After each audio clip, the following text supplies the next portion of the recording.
A seguinte pregunta do Grupo Parlamentario dos Socialistas de Galicia sobre a actuación levada a cabo e as medidas adoptadas e previstas polas Consellerías de Cultura, Educación e Ordenación Universitaria e de Política Social respecto da situación producida nun centro público de ensino do Concello de Lalín en relación cun menor con trastorno do espectro autista.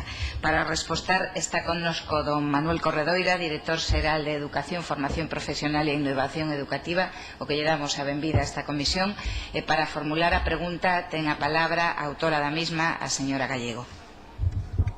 Moitas grazas, señora presidenta. Bos días, señoras e señores deputados.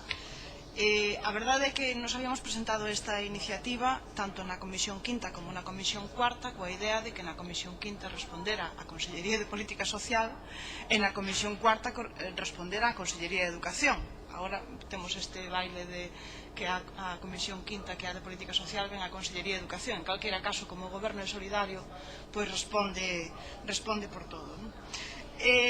A nosa preocupación con este feito acaecido no mes de novembro do pasado ano, un feito gravísimo, dende logo a xuízo do Grupo Parlamentario Socialista, é que un neno con trastorno por déficit de atención e hiperactividade matriculado nun colexio público no Concello de Lalín dende o mes de maio do ano 2015 se ve sometido no mes de novembro, como decía, a unha situación absolutamente injusta que xera graves problemas para este neno e para a súa familia. Eu creo que tamén un mal exemplo para o conxunto da comunidade educativa, non?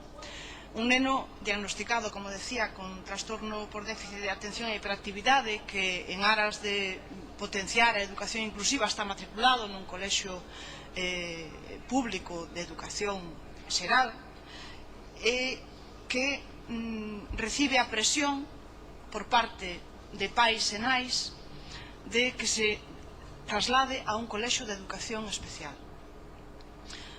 Un síntoma de como está a nosa sociedade, non? E de como nos comportamos os seres humanos a veces diante de situacións cando deberamos de axudar a que ese neno ou esa nena que teña calquer tipo de diversidade funcional pois poida estar integrado nun colexio de educación pública e que poida ter as ferramentas ao seu alcance para poder desenvolverse con normalidade. Sin embargo, o que facemos é darlle a espalda, non? E desde a propia comunidade educativa discriminalo, non? Estes pais e nais fixeron un feito gravísimo, que foi deixar de levar, non todos afortunadamente, pero a maioría, deixar de levar aos seus fillos durante uns días a esa escola para presionar a familia deste neno e a dirección do centro para trasladar a este neno a un centro de educación especial. Afortunadamente, insisto, non foron todos os pais e nais, hai un grupo que sí responderon e que sí asistiron ao colexio esos días, pero a verdade é que nos podemos poñer na pel desa familia e dese neno, de como se sentía eses días que chegou ao cole e en vez de estar os seus compañeiros habituais e compañeiras había só 3 ou 4 nenos máis a parte del, non? E preguntarse pois por que os seus compañeiros lle facían esta faena, non? Ben, máis alá de criticar o comportamento social destas familias que non entenden o que é a educación inclusiva, eu creo que hai unha responsabilidade pública evidente, non? Por parte das administracións de procurar que estas situacións non se repitan ou non se leven a cabo. E, polo tanto, a pregunta que facemos hoxe nesta comisión é que investigacións e que actuacións fixeron tanto as Consellerías de Política Social como a Consellería de Educación para aclarar estes feitos e para depurar responsabilidades, porque ao noso xuicio hai varios feitos graves. Primeiro, un grupo de pais e nais que abdican da súa responsabilidade que a teñen de levar os seus fillos ao colexio. Isto é unha responsabilidade que existe. Segundo, hai unha dirección nese centro educativo que, a xulgar pola información que temos no Grupo Parlamentario Socialista, non se comporta como debera e incluso conminan ao pai dese neno a que vai a unha reunión, o que evidentemente o pai se nega porque é unha encerrona. E logo hai tamén unha inspección de educación que, pola información que temos, traslada información do expediente deste menor ás demais familias cando isto non se debera de facer. Por lo tanto, hai responsabilidade dos pais e nais que abdicaron da súa responsabilidade, insisto, de levar os seus fillos á escola. Hai responsabilidade da dirección do centro por non haber advertido desta situación, posto que esta información de que os pais e nais iban a facer isto se sabía, había rumores na escola e había rumores entre o alumnado e entre os pais e nais de que isto iba a pasar e, polo tanto, non se tomaron medidas para evitar que pasase, e pasou. E logo a Inspección de Educación, cando manexa un expediente dun neno ou dunha nena con diversidade funcional e traslada datos dese expediente a outros pais e nais cando isto non creemos que se poida facer, non? Entón queremos saber que fixo a Consellería de Educación e a Consellería de Política Social, que actuacións fixeron, que responsabilidades depuraron, que sancións ou que consecuencias vai a ter esta actividade, porque nós incluso chegamos a pensar, pero isto xa é algo que a propia familia deste menor pois está facendo, porque efectivamente presentaron unha denuncia diante do xulgado e agora están pendentes de que se lle admita a trámite, de que aquí hai tamén unha incitación a un delito que se chama un delito de odio, non? Por discriminación, co cal, bueno, pois isto tamén podería derivar en responsabilidades penales, pero o que nos importa aquí agora son as responsabilidades políticas, as explicacións dos feitos e o seguimento que se está facendo por parte da Consellería de Educación, porque este é un caso que sae aos medios de comunicación no mes de novembro do ano pasado, pero non é o único caso que temos na comunidade educativa, nin en Galicia, nin no conxunto de España. Está habendo casos de discriminación en colexios de educación pública con nenos e nenas que teñen diversidade funcional de calqueira tipo e, polo tanto, nos preocupa, non? E nos preocupa tamén saber se existe algún protocolo de actuación para actuar ante estes casos ou se deixa a criterio de cada centro a actuación diante destas situacións. Nós, desde logo, creemos que a educación inclusiva ten que estar por encima de todo, que é unha obriga legal para todos os gobernos, que o goberno galego ten, ademais, un decreto de convivencia e participación da comunidade educativa que exixe a garantía da educación inclusiva para todos os nenos e nenas e, polo tanto, bueno, pois as explicacións fai falta dalas e fai falta saber que medidas está adoptando o goberno para depurar as responsabilidades neste caso para evitar que se repita esta situación, porque, insisto, esta é unha situación que sae a medios de comunicación, pero non é a única situación de discriminación e de incitación ao odio, neste caso, na comunidade educativa por ter un neno ou unha nena escolarizada con algunha diversidade funcional. Esperamos as explicacións para coñecer que se fixo. Moitas grazas, señora Gallego. Para responder ten a palabra o director xeral de Educación.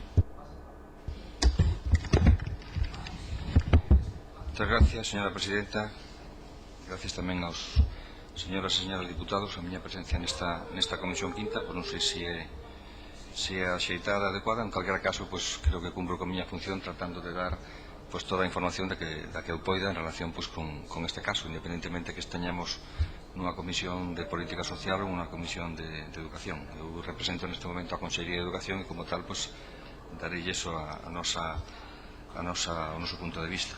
En primeiro lugar, quixera facer algunhas puntualizacións. Se fala de TEA, que se chama un trastorno de espectro autista. Se comentou, figura na pregunta e por parte da presidenta tamén o dixo.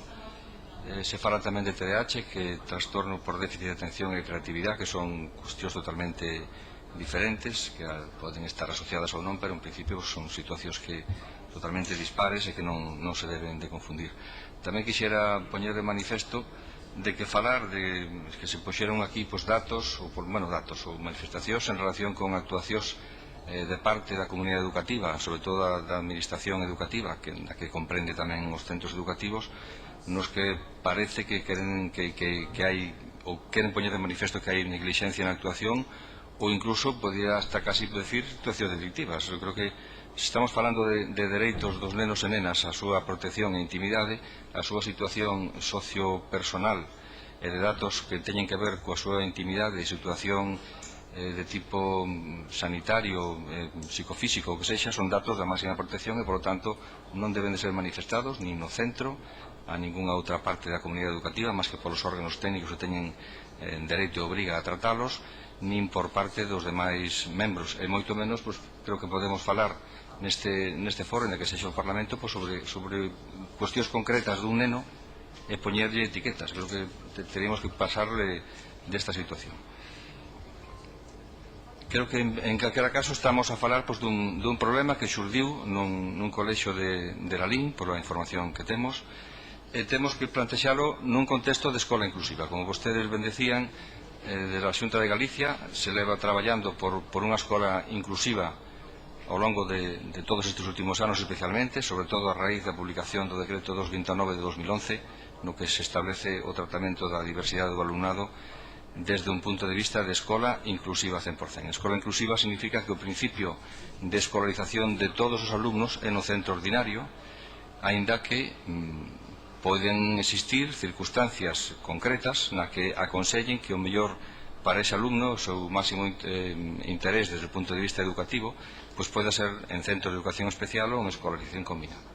Eso realízase, o sistema, as fórmulas de escolarización teñen un procedimento pactado, un procedimento regulado, totalmente tasado, no que interveñen os informes de servicios de orientación do propio centro, do Servicio de Orientación Específica Provincial, en caso de ser necesario, informe da Inspección Educativa, e no caso de escolarización fora do centro ordinario, exixe sempre a manifestación positiva dos pais, en calquera caso dos dous, de pai e nai, ou dos tutores, que no caso que os teña. Por lo tanto, é algo que en ningún caso está prevista a escolarización fora do centro ordinario dun alumno cando as familias non están de acordo. Por lo tanto, creo que desde a Administración Educativa sempre se actuou baixo dese principio, e isto está manifestamente claro de que pode vir o intento de presión de quen se queira, pero o que estamos sempre procurando o interese do menor, o interese do neno e a nena a ter a escolarización no seu centro ordinario de referencia e cos máximos apoios que sexan posibles. Neste caso, conta con apoio dun cuidador específico na aula para a atención neste caso deste alumno. Xa digo, independentemente da dificultade de aprendizaxe ou necesidade educativa que presente calquer alumno, faise sempre unha variación curricular en caso de que sexa demandada e se procuran os medios adecuados para a súa atención sempre en primeiro lugar no centro ordinario. Por lo tanto, estamos a falar de educación inclusiva. Quixera tamén resaltar de que nese sentido temos unha rede de apoios de profesorado de audición e linguaxe, de profesores de pedagogía terapéutica, de cuidadores, de intérpretes de lingua de signos, no seu caso, que están a dispor da comunidade educativa para atender toda a diversidade funcional que se poida presentar na nosa escola, que como non podía ser de outra maneira, é un reflexo total da sociedade galega. E como reflexo da sociedade, tamén a veces ten que sufrir situacións de tipo social que repercuten de maneira negativa nela. En ese orde, eu quixera tamén resaltar de que creo que non comparto para nada o plantexamento que din de que desde a inspección e a dirección do centro se está actuando negligentemente. En calquera caso, farase a investigación que sexe necesario, si eso fose así, pero por os datos que temos non é así.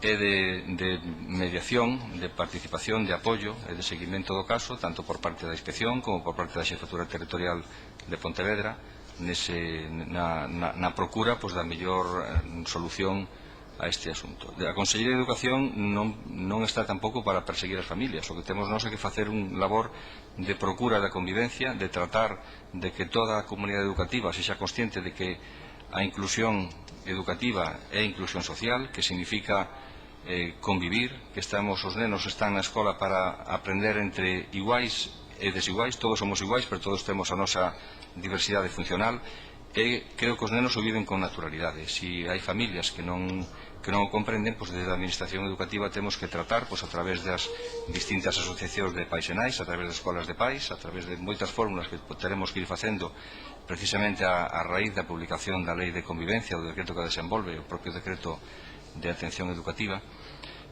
na liña desta mellora. Estamos establecendo protocolos de traballo, tanto para para o tratamento de déficit de atención e hiperactividade, xa publicado hai 2 anos, tamén para polo ensino escolar, por o acoso escolar, sobre a diversidade e identidade sexual, que tamén estamos a traballar a prol coas asociacións do sector, etc. Creo que estamos dando liñas de traballo e de procura de apoio aos centros educativos para que estas situacións, no posible, se prevean, non ocurran, e se ocurren que leven un tratamento adecuado que poida ser sempre a mellor resposta que desde o sistema educativo.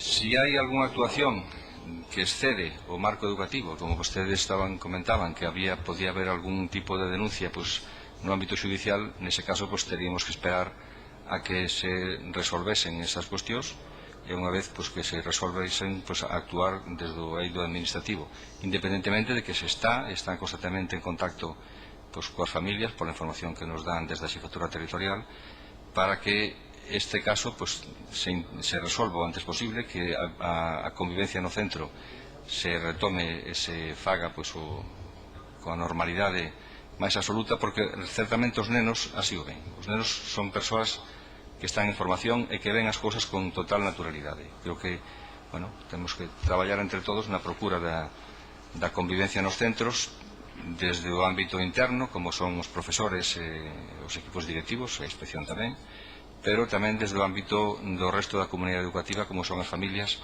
que creemos que a escola non está só para dar formación, sino para formar persoas, para formar cidadáns de futuro, que creo que é o noso labor principal. Máis nada por agora. Moitas gracias. Moitas grazas. Director xeral, no turno de réplica ten a palabra a señora Gallego. A menos que vostede na súa segunda intervención manifeste cousa contraria, entendo das súas verbas que de momento vostedes non abriron ningún tipo de investigación interna nin fixeron ningún tipo de actuación con respecto a este caso, que comparte conmigo a filosofía xeral de que a educación inclusiva é o mellor e de que hai que restaurar as feridas abertas por esta situación e intentar a convivencia. Moi ben, pero aquí hai actuacións que se fixeron e que van en contra da norma da propia Consellería de Educación, da propia Xunta de Galicia, e nós o que preguntamos é que se fixo. Estes pais e estas nais non teñen ningunha responsabilidade por non haber levado a eses nenos e nenas ao colexio neses días? Nos creemos que sí, e que hai que tomar medidas nese sentido. A directora do colexio e o inspector de educación non teñen ningunha responsabilidade cando combinaron ao pai a ter unha xuntanza para falar dos problemas do seu fillo cos demais pais nunha reunión que foi claramente interpretada polo pai como unha absoluta encerrona? Nos creemos que sí, que hai unha responsabilidade tanto a directora do colexio como do inspector, e que está sin depurar esa responsabilidade. Nós non falamos aquí dos apoios que ten o neno, nós creemos que o neno ten os apoios que a legislación lle garante, polo tanto non temos ningún cuestionamento con respecto a eses apoios que ten o neno, nin descubrimos aquí ninguna cousa que non este nos medios de comunicación, porque verá vostede, non sei se sabe que tanto en novembro como en xaneiro deste ano esta información da que nos dispoñemos está escrita nos medios de comunicación públicos. É dicir, tanto o problema da folga que fixeron os pais como a denuncia do pai deste neno contra os demais pais por non haber levado os seus fillos ao cole está publicada nos medios de comunicación. Por lo tanto, nós non descubrimos aquí datos que non estén nos medios de comunicación, así que non intente botar en riba do Grupo Parlamentario Socialista unha suposta irresponsabilidade por falar de datos. Non, nós falamos dos datos que son a estas horas públicos. Non se nos ocurriría en ningún caso desvelar datos que non están publicados nos medios de comunicación. Pero miren, en esta cuestión da educación inclusiva e do tratamento das persoas con diversidade funcional no ámbito educativo, non todo é voluntarismo e boa vontade. Aquí tamén hai intereses. E hai intereses económicos. E rematando, señora Gallego. E os intereses económicos son que, hoxe en día, hai máis recursos adicados aos centros de educación especial que aos centros que tratan de practicar a educación inclusiva, por exemplo, non? Entonces non vai a ser que alguén teña interés de que estes nenos con trastornos de diversidade funcional ou con diversidade funcional pois se deriven hacia centros de educación especial. Eu quero creer que isto non é así e que todos estamos apostando porque os nenos e nenas, independentemente da diversidade funcional que teñan, pois todos os queremos escolarizar en centros de educación inclusiva, non? Entón, eu pregúntolle, señor director xeral, como é posible que nadie tome responsabilidade de que uns pais fagan unha folga e non leven os seus nenos ao colexio? Que exemplo lle están dando eses pais aos seus propios fillos cando lles dicen que non vayan ao colexio porque teñen un neno, un compañeiro con diversidade funcional e non o queren ali nese centro? Nadie vai a tomar ningunha responsabilidade por isto. Vostede é consciente de que a guardia e a custodia dos nenos e das nenas durante o horario escolar é do profesorado, verdad? Aínda que se queden na súa casa. Ten que rematar, señor Gallego. Por lo tanto, eu creo, señor director xeral, que está moi ben que estemos de acordo nos conceptos globais, pero que o goberno de Galicia ten que tomar responsabilidades e ten que haber feito cousas. E eu, se fora vostede, tiña aberto unha investigación interna hai xa tempo, dentro do mes de novembro, para depurar responsabilidades e para saber o que realmente pasou e non vir aquí a facer declaracións de principios e ao final acabar confesando que vostedes non tomaron ningún tipo de medida. Moitas grazas, señora Gallego. No turno de peche ten a palabra o señor Corredoira. Gracias de novo. A ver, quixera tamén clarificar algúns cuestións. Fala vostede de que se poñen máis recursos nos centros de educación especial e que hai unha parte con interés en escolarizar al alumnado en centros de educación especial ou que hai por parte de alguén, non sabemos de quen. Creo que é un erro, certamente eso non é así. Os centros educativos ordinarios precisamente pois contan cos recursos que necesitan, cos profesionais de tipo ordinario, mestres con carácter xeral, mestres tamén especialistas en PTAL, no caso dos centros educativos ordinarios, apoio de cuidadores, apoio de persoas no caso de que necesiten outra atención, e, por lo tanto, en función da necesidade educativa de cada alumno, pois se establece a escolarización máis oportuna de acordo coas familias e se procuran sempre os medios necesarios para a súa mellor atención. Nese sentido, creo que non debe haber ningún tipo de dúbida. Tampouco quero poñer en dúbida a boa vontade de vostedes neste caso, todo o contrario, non se me entenda mal. Simplemente o que quero decir é que os datos de intimidade dos alumnos pois temos que tratar entre todos de procurar que non teñan ningún tipo de difusión, e moito máis as partes que estamos en obriga, como somos a Administración Educativa, a Inspección Educativa e os centros. Se en algún caso houve algún tipo de mal funcionamento nese sentido, pois non dubide que tomaremos as medidas que sexan oportunas, pero non nos costan. O seguimento que se está a facer evidentemente desde o nivel que corresponde, que é a xefatura territorial correspondente, da cal depende a Inspección Educativa, que fai o seguimento do traballo nos centros, e o seguimento interno faise do Departamento de Orientación e da propia dirección. Nos confiamos nos directores e directoras dos centros educativos de Galicia. Se hai algunha mala actuación e algunha denuncia por parte dos membros da comunidade educativa, non teña dúbida que se actúa con carácter inmediato, pero non consta que eso fose así. O que non pode a Administración Educativa é actuar contra as familias. Somos unha Administración educativa, temos que atender aos nenos e temos que as familias colaboran e contribúan á mellor educación dos seus nenos, e máis tamén compartindo que hai outros nenos que conflúen e forman parte da comunidade educativa, por lo tanto que ten que haber integración e inclusión entre todos. Seguramente temos que traballar na procura de unha mellor escola inclusiva, de traballo nas escolas de nais e pais, fomentando actitudes positivas hacia a convivencia, pero en calquera caso non podemos estar actuando como represores das familias. Eso non lle corresponde á Administración Educativa. Se hai algunha actuación que non é correcta por parte das familias e debe ser atendida desde o ámbito judicial, pois se hai alguna denuncia xa se procurará pola vía que corresponda, pero como comprenderá vostede, a Administración Educativa non pode sancionar as familias. Hai un protocolo, eso sí, de absentismo escolar que se aplica cando os nenos faltan a clase. É un protocolo que ten en conta un número de faltas seguidas, un número de faltas alternadas, e probablemente as ausencias que se deron dos alumnos que non foron a clase eses días non chegarían ao mínimo que se establece no protocolo. entrar a valorar dentro de por que circunstancias van ou non van, e falar de folga de nenos en escola obrigatoria, as familias, se non os levan, son responsables as familias, pero non é responsabilidade educativa a sanción ás familias.